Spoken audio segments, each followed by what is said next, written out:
It's good to meet you. I'm Steve. I'm the Like that. You can cut that out. Sorry, I yeah. accidentally pressed the Oops. thing, so we can start that again. Sorry, go ahead. I appreciate you submitting to the anthology and accepting the author to be published in it. It's shaping up really nicely. We've got 35 different sorts of folks. I don't know if you got a chance to see the whole rundown that I emailed out of who's in it, like I the didn't have a bios. chance yet. Yesterday was a very hectic day at work when I saw your email, and I was like, I don't have time. Gotcha. I will Yeah, check no this on the worries. weekend.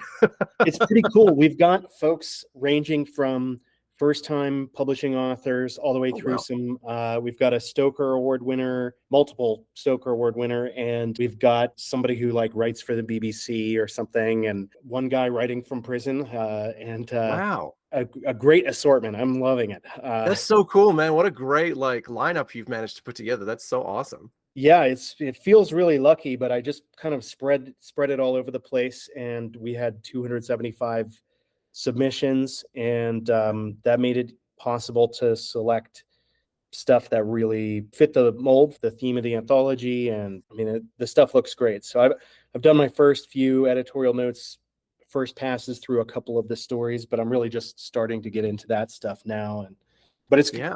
it feels pretty easy so far. There's been no part of the experience I haven't enjoyed. I really like it. That's great. And like also like on the topic of your editorial notes, like when you sent the notes for like, oh, this is what I'd like you to change for the story. I mean, they were very nicely written notes to like, oh, if wouldn't mind just a little bit of this, like, okay. And you were very like, oh, if it's okay if you don't want to change it, but if you don't change it, I won't take it. But you know, I would love this. Like, yeah, man, that's cool. Yeah, Yeah. absolutely. Okay, good. Like, you know, you didn't want me to change the fundamental moral message of the story, so like Oh, for all sure good not. on that front, you know. No, I mean, the reason I like the story is it really definitely spoke to me as it was. There's definitely, there have been a number of the stories where I'm like, I know exactly what this is getting at, and it could be a little clearer still. So here, like, I feel like if there's anything I can do to help it be even better, then I want to offer what I can. Absolutely. And like as a writer, like, you know, like when you're writing, especially the first draft is you telling yourself the story. And Yeah, then every subsequent draft, you're like, I'm the only one who's seen this. I'm the only one who like, you know what I mean? Like, you're only doing your own notes, and you only really get to where it's at its best when somebody else reads it and is like, hey, what about this thing? And you're like, I didn't think of that because I was too close to this for yeah, too long. that's You know? exactly it. Yeah, for sure. So let me get into the standard. I'm doing some standard questions for Yeah, yeah. everybody, and the first one is just ask you to introduce yourself to us. What have you published, and what do you really enjoy writing the most, and what does your writing career look like so far? Help us just get to know you. Sure. Well, my name is Jordan King-Lacroix. I live in the Blue Mountains just outside of Sydney, Australia. But as you can tell from my accent, I'm originally North American. I come from, was born in Montreal, Canada. Um, and my writing career, it's weird. It's always, it takes lefts and right turns, you know. So like I started writing when I was a teenager. I was really into poetry, like free verse poetry. I was not into rhyming at all. Didn't touch me in any way. And that wasn't like a huge successful route for writing for me. Like poetry is hard. Anyone who wants to get into poetry, it's hard. It's very hard. There's a lot of very talented voices out there, and you could be one of them, but you could hit the wrong editor, or you could hit the wrong compilation, or whatever. It's just a much tougher road, I find, than fiction is. Fiction is hard, but I think it's a slightly more Yeah. rewarding road than poetry tended to be for me. Then I got a few like I think I got a bunch of poetry and short stories published through the 2010s. I don't exactly remember like what and where exactly, but like there was mostly journals in the US. There was a couple of journals here in Australia, like some university like run journals. And then there was a short story published in a few anthologies, which was very nice. But like, you know, just bits and bobs here and there, which doesn't pay the rent. So, you know, by day I work in TV, like I work in post-production in television, which is what sort of pays the mortgage. But, you know, I would always kind of keep time to try and like write stories and work on the novel and all that sort of stuff. And then the thing, I think the boon that happened was that a big like a book project landed in my lap. It was a sort of a family friend who was in the industry, in the film industry, and he was like, "Hey, I've been trying to turn this thing into a documentary, but nobody is doing it. And I figured if you want to write a book, we can do a nonfiction book about this guy." And I was like, that sounds really fun, but also with the caveat that whenever anybody brings any project to you that says this would make a great book, they are usually wrong. Yeah. And it's usually like one of the worst ideas you've ever heard. And so he sends me the information packet about this guy, and it's fascinating. The book is called Ugly: A Bikie's Life, and it's about the founder of the Gypsy Jokers Motorcycle Club here in Sydney. And so I went and had interviews with this guy, and like we talked about his time in prison and his time with the gang and his time in Vietnam.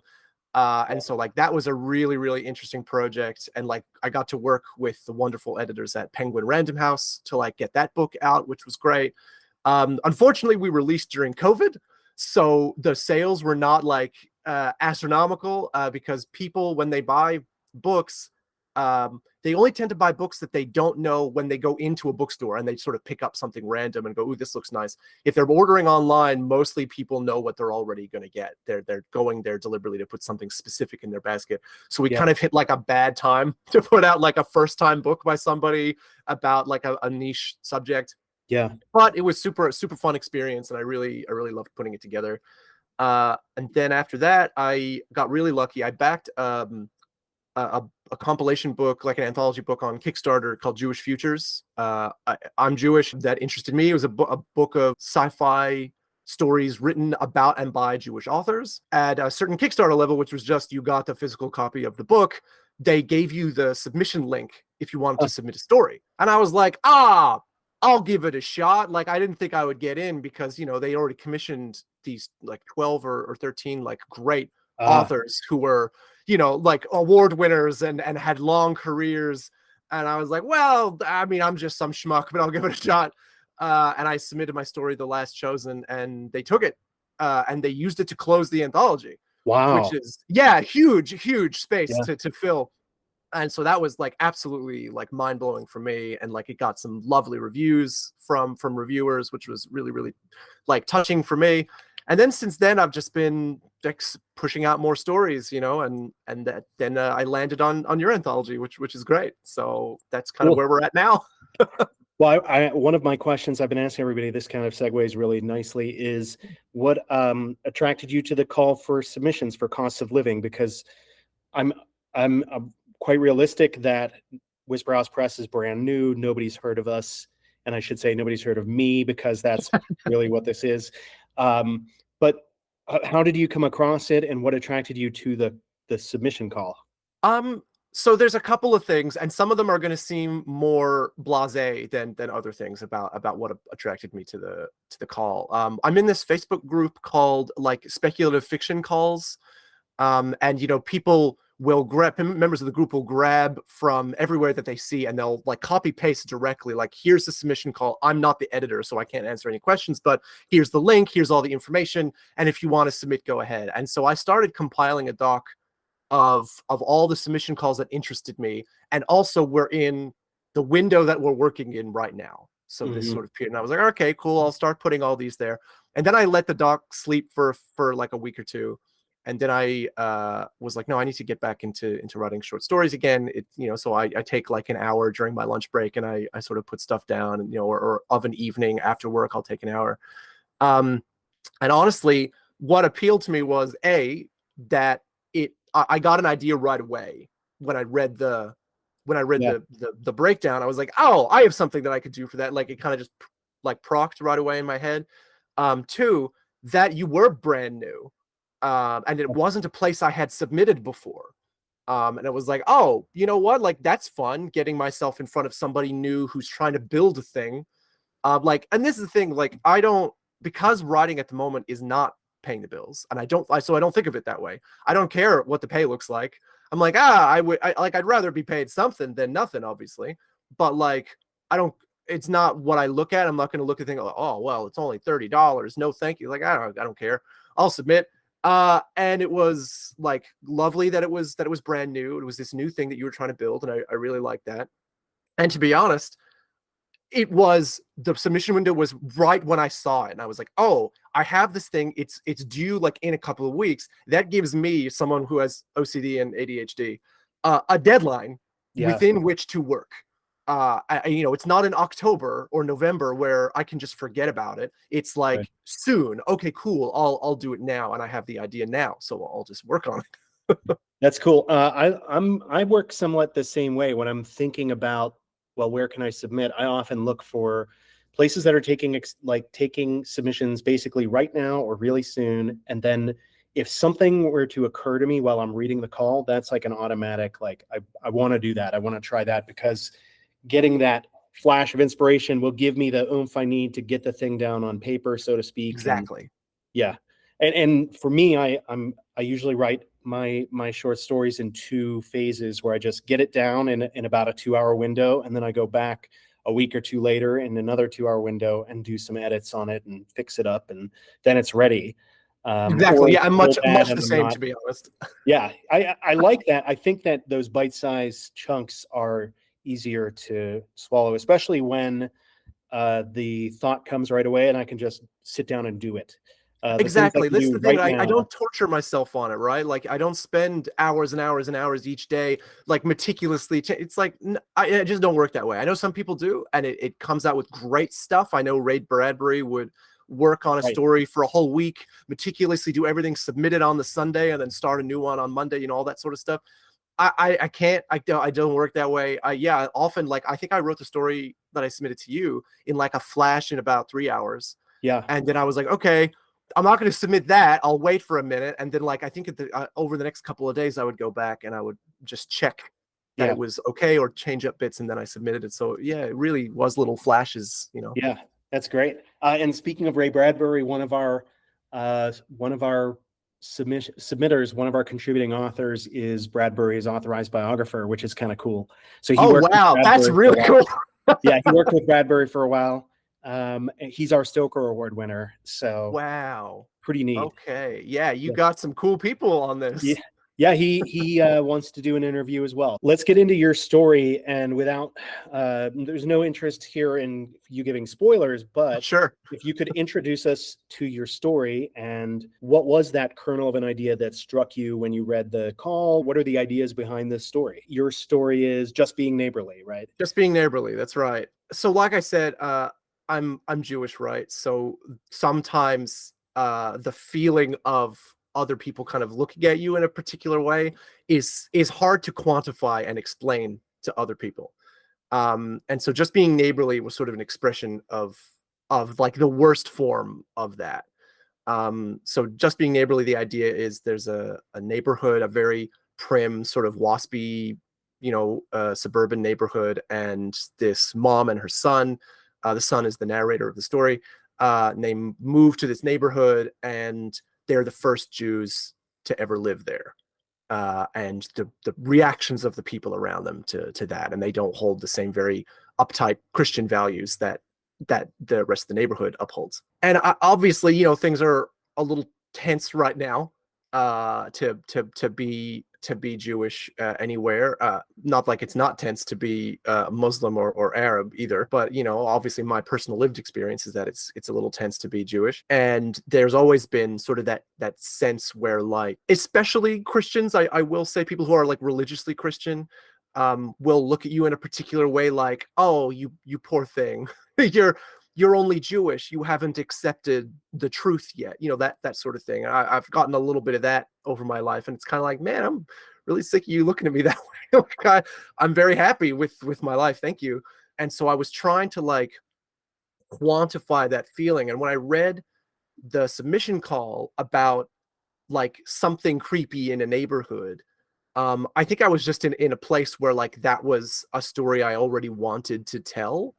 People who profess to be nice on the surface and Mhm. then will say or do mean things because they're actually secretly very judgmental, or they secretly want everybody to look and act and be the same. They say all the right things, but they don't actually act on them in their private lives. And I think reading the submission call and that spark of an idea kind of came, like, oh, what if this terrible thing? I think I started writing the story as soon as I copy pasted the submission call into the document. To be honest, I was like, Yeah. yeah, no, I know what I'm going to do for this one, and I'm gonna let out some pretty gross feelings, I think, on this. And like, I think lately too, like a lot of the stuff I've been writing has been Jewish themed or had like Jewish leads, just because like that's what I'm feeling right now, and this gave me an outlet to do that, to tell a story that used those things in a way that in an anthology that wasn't specifically about Jews and for Jewish Yeah. authors, kind of thing.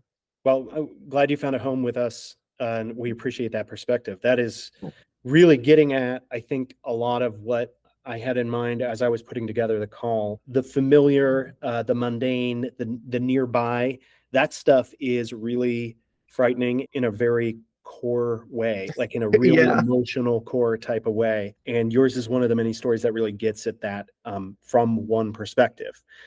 So I appreciate that, and I think that that stands out. As I read your story, that lived experience stands out. I certainly couldn't have written the same story, and I appreciate that you did. Well, thank you. I appreciate that a lot. I wonder, this is a nice transition to the next question. I've been asking everybody, when you tell people that you like to read or write horror, they certainly have an idea in their heads about what that means. But I wonder, rather than us reading their minds, if I could just pick your brain and get you to offer us maybe like a working definition of horror as a genre concept. What is that? That's so hard. Yeah, that is that's such why a I'm hard asking. question. It's really funny because there was a part of me when I was younger. This is going to start with this sort of answer, so it's going to be a bit of a winding answer. So I apologize in advance. All good. When I was younger, I think when I told myself that I wanted to be a writer, there was like a thing that stuck in my brain that was like, well, if I want to write, I'm not allowed to write genre fiction like horror and stuff. I have to write capital L literature. That's the only thing that I have to be good at writing in order to succeed. That, it turns out, is bullshit, if I can swear in these interviews. And I started writing this in university. There was a small like a zine basically that a friend of mine had put together. He did 2 issues of it. That was pulp stories, like old, very like 20s to 60s, like Black Mask magazine type of pulp fiction.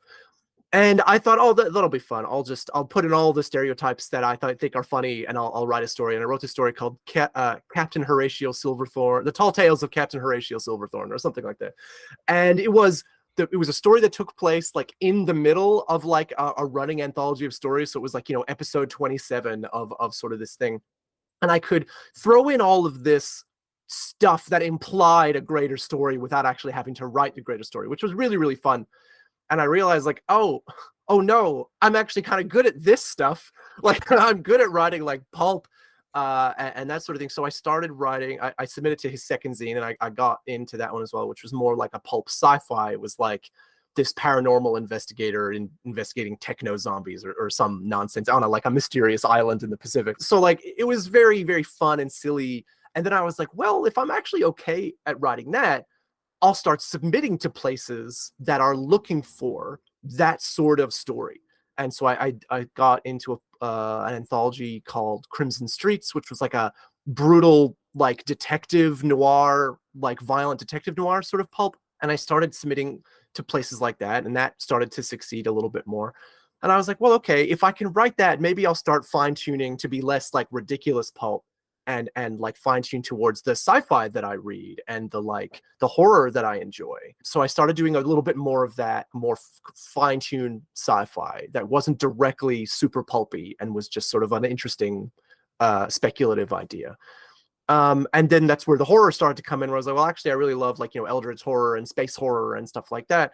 So I started submitting a little bit more of that. So I think that the idea, the development of my concept of what horror is time for me to understand, because like I've always loved horror movies, but I never was scared by them. Like I just enjoy them. I think that they're fun, especially from a filmmaking perspective. I love like, oh, how did they do that thing? How did they get so much blood, or how did they get such an explosion of like fake gore? I want to know how they did that. And so when it came to horror books and short stories, it actually took a long time for me to figure out what I liked. And Max Brooks's World War Z was like a big cornerstone book for me. And the fact that he was Mel Brooks's son was such a fascinating like opposite of what his dad did. But World War Z and the audiobook for World War Z too, which That has hit such an me. incredible cast. Yeah, it was amazing. Like That 40, was 40 people or something. And Yeah, I mean, like Mark unbelievable. Hamill, Henry Rollins, John Turturro. I mean, everybody was in that book. It was amazing. It was so good, and I was like, oh, horror can be this, like something that's like kind of hits you in a place that isn't like just like boo. It's not like slasher and like jump scares. It doesn't have to be jump scares. So I realized I liked eeriness a lot more than I liked sort of boo horror. And so World War Z was a big cornerstone of that. And then Max Brooks did another book called Devolution, which was great, like really upsetting in a lot of ways. And then I ended up reading all of this without having read any Stephen King somehow. By the way, all of this, I never read any. I read some of his short stories, but I was like, yeah, he's cool. But I'd watch all the movies, so I was like, I don't have to. And then I read Joe Hill, who's Stephen King's son, but he's an amazing horror writer in his own right. I read him. It was like it was an anthology. I have it on my shelf right here. It's called Stories, which was edited by Neil Gaiman and Al Sarantonio. And I read my first Joe Hill story in that book, and it was shaped like a staircase. And it was about a character going down, like walking down into hell, sort of thing. And I was like blown away. So I bought everything that Joe Hill had released at that time, and I bought like most of Neil Gaiman's like bibliography. And I was devouring, and I know Neil Gaiman is more sort of fantasy-esque, but he has these great horror elements, and he has this great idea that scaring kids is like, okay, like they kind of like to be scared just like adults do. And so he has this really nice way of explaining horror. And Joe Hill just kind of hits you in the gut. I don't know if you've read Horns. No, I've read Nosferatu and The Fireman. The Fireman, yeah, Fireman was quite good. I like Nosferatu as well, but I found it was like a little less dry. It was more like a Stephen King book, interestingly enough to me personally. But Horns, in the first like 20 pages, punches you in the guts, really, really hard. And then they made a movie out of it with Daniel Radcliffe, which was also very good. But the book, I was reading it, and I think like part of me got traumatized from reading it because I was like, this is really upsetting. Like the way he's written these characters is very upsetting. And so from there, I was like, okay, I think I know how I want to approach horror. And I think horror, for me, it has to be in some way viscerally upsetting. The main character cannot always win. They can win. I think you're like horror has a place for the hero to overcome the big bad in some way, but they can't always. And having them be subsumed by the thing that they are fighting against at the end of the story and be like a part of the bad thing is one of those things that hits me in a really particular way. Like when I finish a story and I go like, oh, yeah, that's the feeling that I want. I want to elicit that sort of reaction. Yeah. So that, and I think also the horror thing can't, for me, always just be some beast. Like some unexplainable beast that is just like, oh, and there's an alien and you have to fight it and kill it. While those stories are fun and they have their place, absolutely, I'm not going to shit on them. For me, when I write and when I'm reading them, more often than not, I seek for the big bad thing to like represent something, or at least it represents something for the character. And so they like have a reaction to it. And because our brains are bad at distinguishing real people from fictional characters, which is why you feel emotions towards a fictional character who you know is not real. Therefore, if it means something to the character, it will mean something to the reader because they viscerally, by proxy, experience like the same emotions. And so that's sort of what I'm looking for, I think, for horror. So the empathetic experience is part of it for you, and then very much, yeah. Discomfort in something symbolic of a real fear is part of it for you. Absolutely, because like I think when people watch horror, at least as is my personal experience with the people around me, obviously I'm like an piece of anecdotal evidence, right? But when we watch horror, right, people watch it because they say, oh, they like to be scared or they like spooky things. And there has to be a reason behind that, right? Like there's a reason that horror is like the most lasting film genre that's in existence since film started. They were making scary short films, right? And so like, why? Why do people like being spooked?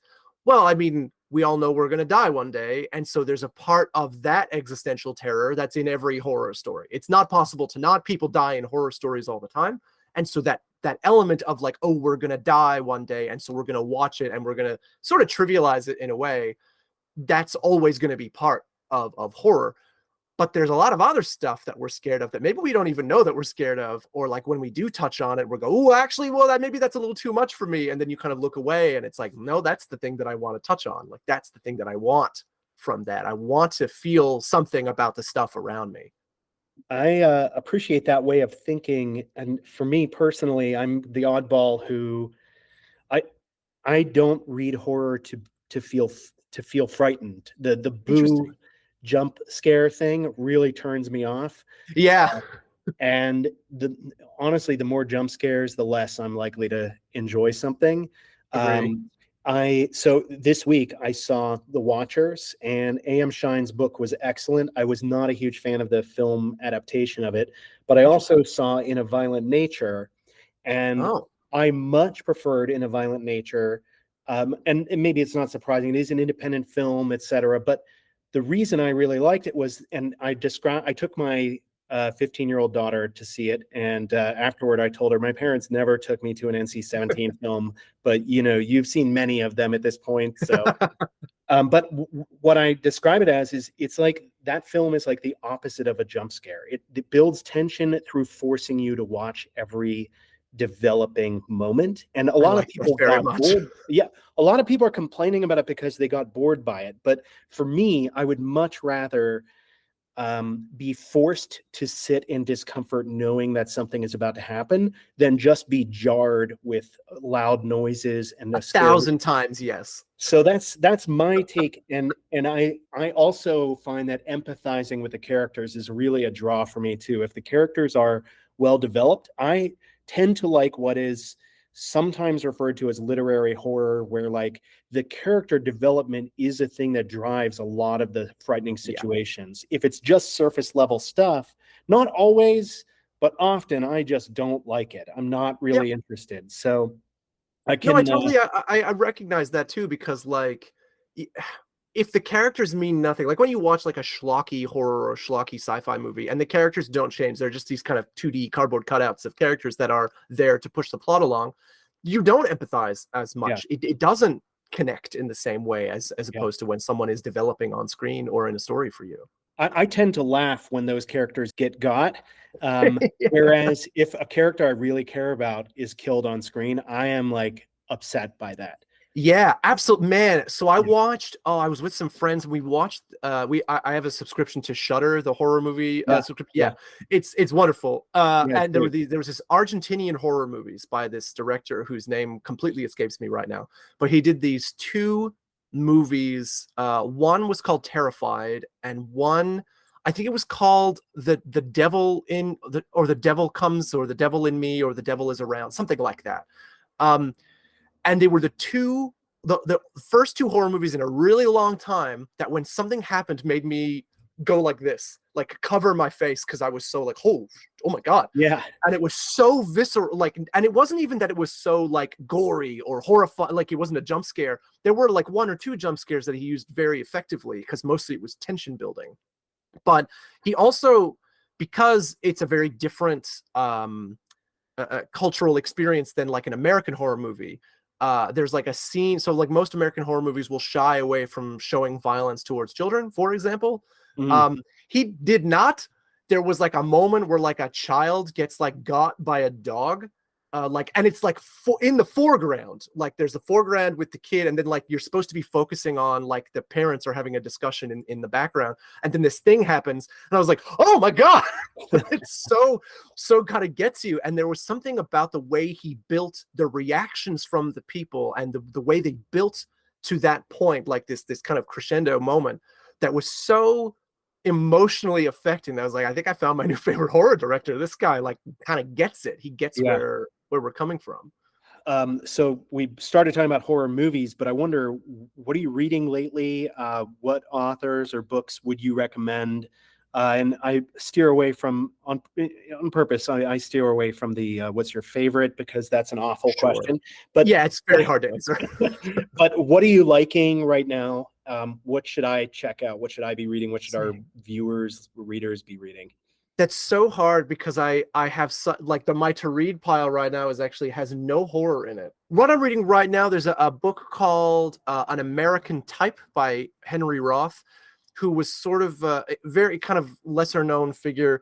Sort of if you took Jack Kerouac and made him Jewish, that's this guy. But he only wrote like 3 books during his lifetime that were published during his lifetime. He wrote his first book called Call It Sleep in 1934, and it was a runaway success. But then he didn't publish another book until like 1993 or something. Wow. It was this huge gap, and he was like basically writer's blocked the whole time, but like writing notes for his whole life. Wow. Yeah, and then in 92 or 93, published the first of a 4-volume novel called Mercy of a Rude Stream, and only the first 2 volumes were published while he was alive, and the other 2 were published after his death. And this book I'm reading right now was like a compilation of stuff this editor who was in charge of his estate kind of found all these notes and was like, this actually does make a novel. And so he put it all together, and he talked to like his longtime editor and the longtime kind of other friends and was like, does this sound like something Henry would have published? And they're like, yeah, no, you got it. And they're all autobiographical, so it's like a look into this guy's whole life. Oh, that's cool. So that's what I'm reading right now. Also on my to read, I've got Ursula K. Le Guin's Left Hand of Darkness, which I have not read yet. I read a bunch of her other stuff. My favorite so far has been The Word for World is Forest. Absolutely magnificent. Oh my God, it's this little novella, but it was so affecting. Really, really lovely piece of work. I enjoyed Left Hand of Darkness. My favorite by her is Lathe of Heaven, because it asked a question that I have been thinking about my entire life, which is what would happen if the things that you dreamed became reality. So yeah, the premise is that the main character, he is really terrified by this ability that he has stumbled into, which is when he wakes up, the thing that he dreamed has become real, and he's the only one who knows that anything has changed. Terrifying. Definitely, I would definitely put that in the horror category, though I'm sure that her fans probably wouldn't like that. But I would definitely call that horror. That sounds great. I'm super gonna put that on my list. Yeah, it's super good. I really liked just apropos, like kind of the parallel to that. I read a collection of stories by someone who published under the name James Tiptree Jr., but her real name was Alice something or other. This was during the 50s, 60s, 70s, that sort of period, where like being a lady in the sci-fi genre, you're not going to get published, which is awful. But her collection, I think it's called 10,000 Light Years from Home, was this collection. And the stories were like weird sci-fi, but with like these real cool horror elements. Really, really dug it. Very recommend the James Tiptree Jr. collection. I'll check it out. Yeah, I have a lot of like weird random stuff. Like I have a book on Jewish magic and superstition by Joshua Trachtenberg that's sitting on my shelf. Frederick Pohl's Gateway, like the sci-fi masterworks collection, because I have never gone wrong with like the yellow spine sci-fi masterwork collection. Every time I pick one up and I read it, it's good. Have you read Ted Chiang's book Exhalation? Yes, it's right over here. Magnificent. Yeah. Honestly, like I picked it up at random because someone gave me like a gift card to a bookstore, and I was like, this guy wrote what was the Arrival. He wrote Arrival. And I was like, I'll just pick up this book. This looks really good. And I was blown away that I found like basically a new favorite sci-fi author. He's phenomenal. And I feel like when I read his stuff, I have so much to learn. And he's one of those writers that I have to divorce myself from the thought that I would ever attempt anything like that, because all I can think is I never could. And then I have to remind myself it's okay. You can. I'm my own person. My stuff can be good in different ways. I don't have to be right. I think that's like a really important thing on your like learning journey. Like when it comes to writing, is like you read stuff that you love and go, well, I can't do this. And it's like, no one's asking you to do that. Right. You're inspired by those things. And like everyone's style, like I started when I was writing like capital L literature.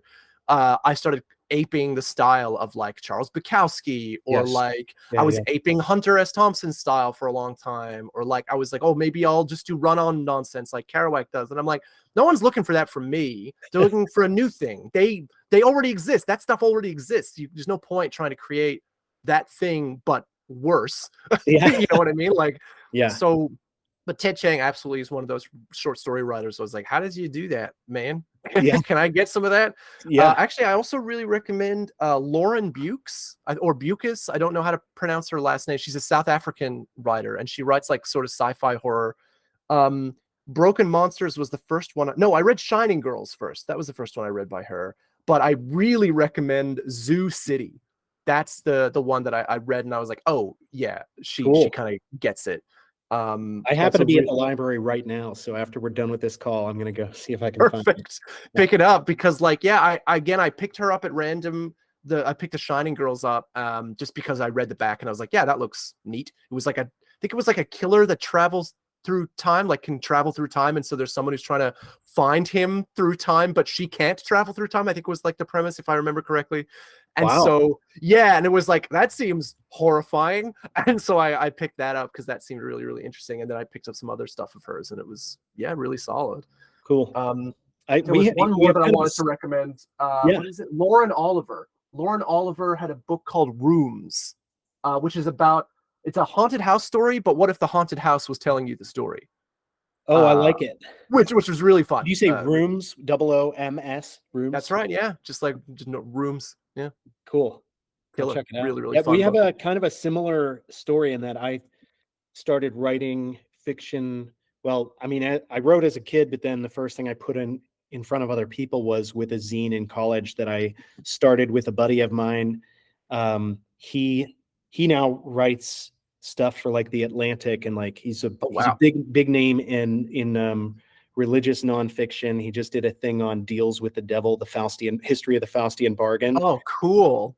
Ed Simon is his name. But so we started a zine called Off White Noise in college, and we were like Kerouac wannabes. We dug that stuff. You know, it was not true for us, but we didn't know how to write what was true yet.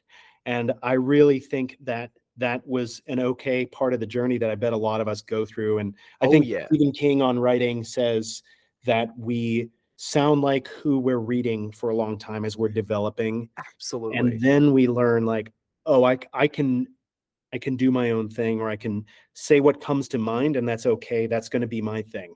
Exactly. Like it's so good that you brought up Stephen King's On Writing, because that's such a good book for anybody who is looking to like not learn how to write. I don't even think that that's the right way to describe that book. It's like an autobiography with tips, right?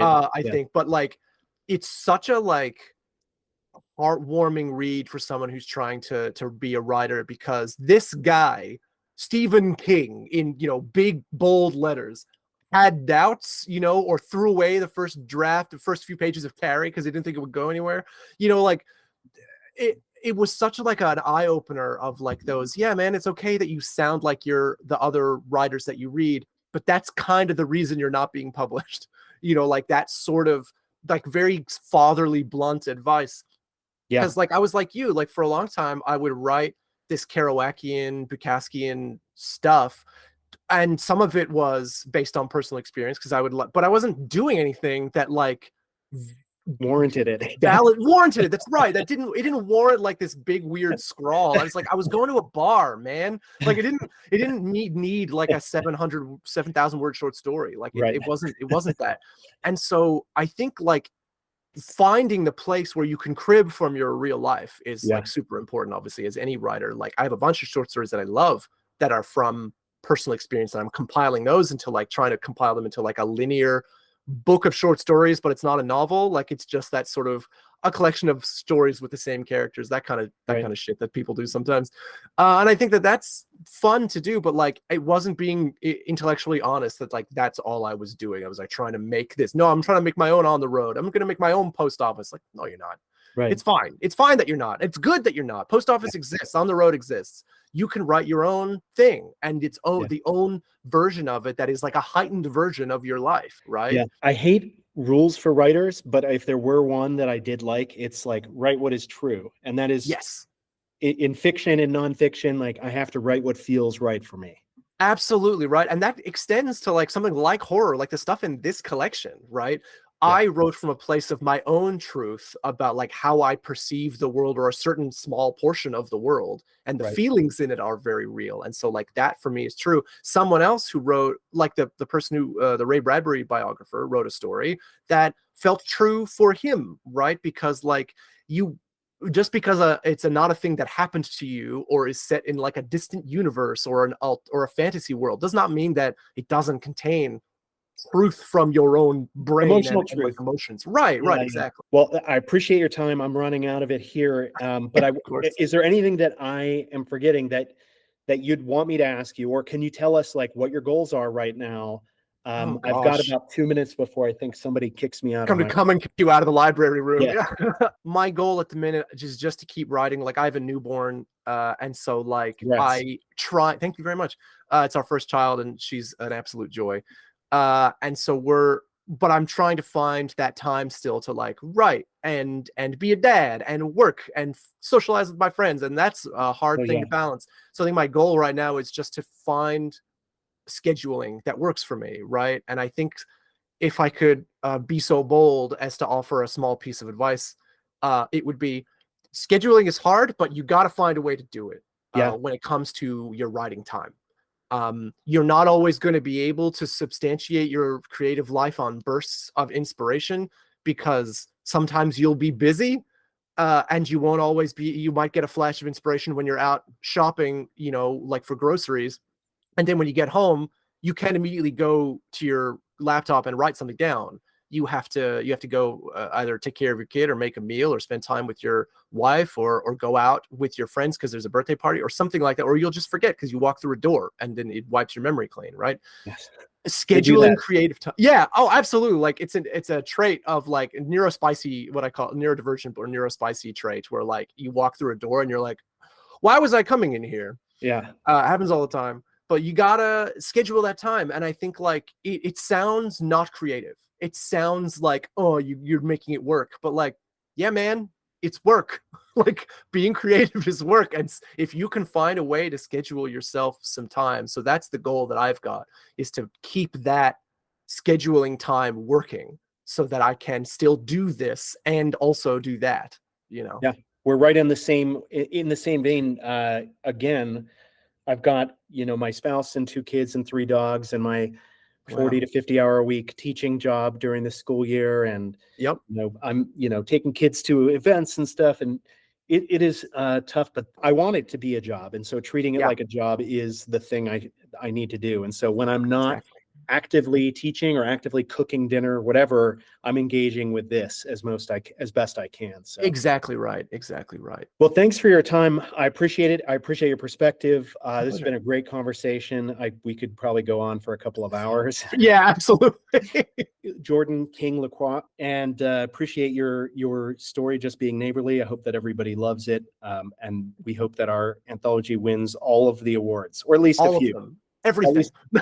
At least Shoot several. for the moon. Yeah.